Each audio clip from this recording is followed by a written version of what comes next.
Cape Cod, a name that conjures sun-drenched beaches and quaint cottages. But there's another Cape, wilder, more ancient, a fragile arm of sand and pine thrust into the Atlantic. Here, America meets the raw, untamed ocean. Wind, water, and time have shaped this land. The air carries the salt tang of the sea, gulls cry, fog rolls in, swallowing the world in moments. Only sounds remain, a distant foghorn, the rhythmic sigh of waves. This is the edge, the rim of America, a place of beauty and loneliness where the horizon stretches into eternity. The light here is unique, shifting and transforming the ordinary. Sunrises paint the sky with fire, sunsets melt into lavender and rose. Even midday sun reveals every grain of sand, every blade of dune grass. This light tells a story of exposure and resilience. The dunes march slowly, the sea carves the coast relentlessly. Life persists in a harsh environment. This is a place for contemplation, to listen, to wind, to waves, to the silence between. In that silence, the true spirit of Cape Cod resides, waiting to be discovered, a forgotten edge, a memory held by the land itself. Long before European sails, this land was home to the Wampanoag. They called it Pamet, or Nauset. Their lives were woven into the tides, forests, and waters. They fished, hunted, cultivated sandy soil. Their connection was sacred, the first stories of the Cape. Then came the ships, the Pilgrims, in 1620. They first touched this new world not at Plymouth but here, near Provincetown. Early encounters with the Wampanoag were fraught, misunderstanding, fear, conflict. Survival was a daily struggle for newcomers. The land was unfamiliar, winters harsh. Their journals speak of hardship and isolation.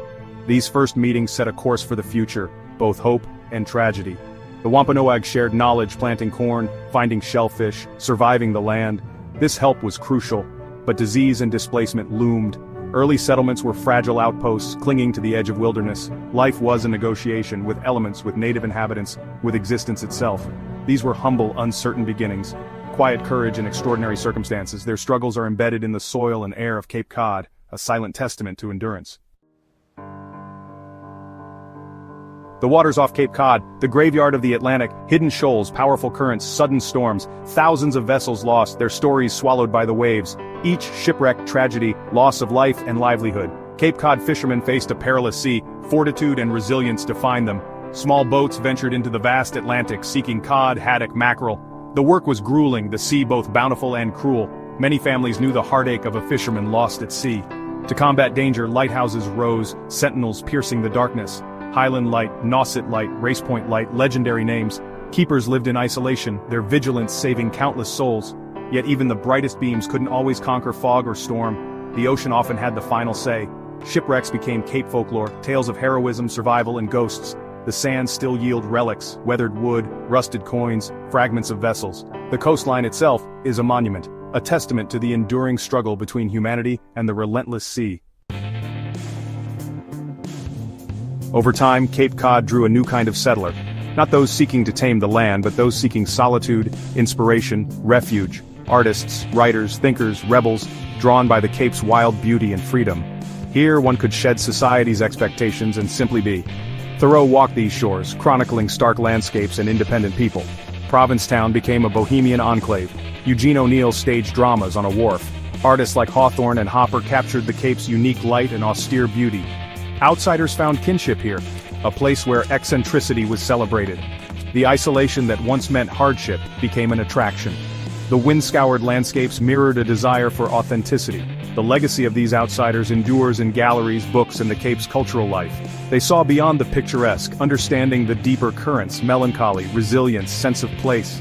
They helped define the Cape, not just as a location but as a state of mind, a sanctuary for the searching soul, a place on the edge for those who lived on the edge. The Cape is a place of constant change.